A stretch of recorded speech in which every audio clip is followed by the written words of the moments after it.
Bismillahirrahmanirrahim. Assalamualaikum warahmatullahi wabarakatuh. Alhamdulillahirrahmanirrahim. Nabiyin nasta'in wa ala dunia waddin wa ala alihi wa sahbihi ajmain amma ba'du. Saya Muhammad Marjan. Saya di sini akan menjelaskan riwayat hidup dan pemikiran filsafat Mulasandra. Ada 3 materi yang saya ingin jelaskan. Materi yang pertama itu riwayat hidup Mulasandra, yang kedua itu karya-karya Mulasandra, yang ketiga pemikiran filsafat Mulasandra. Yang pertama itu riwayat hidup Mulasandra. Riwayat hidup Mulasandra itu, Sandra al-Din Shija adalah salah seorang filosof yang paling dihormati dalam Islam, khususnya di kalangan intelektual Muslim sekarang ini. Nama lengkapnya adalah Muhammad Ibrahim Al-Qawami Al-Siraji, yang dikenal dengan Mulasandra.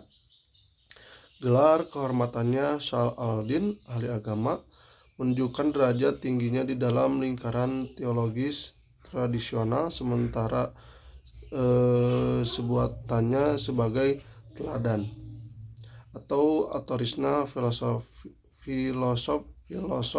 ilahi atau Sa'ad Muta'allihin, terus menandai posisi uniknya di mata generasi-generasi filosof yang datang setelahnya. Ia lahir di Saraj, Persia Selatan pada 979 Hijriah atau 1572 Masehi, dari sebuah keluarga yang berbeda. Ayahnya konon adalah menteri dalam istana Safawiyah sekaligus seorang ulama. Salah al-Din menurut suatu riwayat telah berhaji ke Mekah sebanyak 6 kali. Dan dalam perjalanannya ketujuh pada 1050 Hijriah atau 1640 Masehi ia meninggal dan dikuburkan di Bajrah. Terus karya-karya Mulasandra. Mulasandra menyusun tidak kurang dari 50 buah karya, sebagian besarnya dalam bahasa Arab. Menurut Fajrul Rahman, karya Mulasandra seluruhnya berjumlah 32 atau 33 risalah. Kebanyakan karya Sandra diterbitkan sejak seperempat terakhir abad ke-19. Sebagian lebih dari satu kali, sedang risalah-risalah tertentu yang lebih kecil belum diterbitkan. Dari keseluruhan karya Mulasandra itu ada yang berusaha membagikan menjadi karya murni berfilsafat filosofis dan karya yang bersifat religius berdasarkan tema sentral yang dikandungnya. Begitu juga berdasarkan orisinalitas ide dalam karya Mulasandra, ada yang membaginya menjadi karya asli dan karya yang memuat penjelasannya tentang tulisan-tulisan filosofi sebelumnya, seperti penjelasan tentang metafisika Ibnu Sina yang terdapat di dalam Al-Syifa dan Hikmah Al-Syirad Surawardi.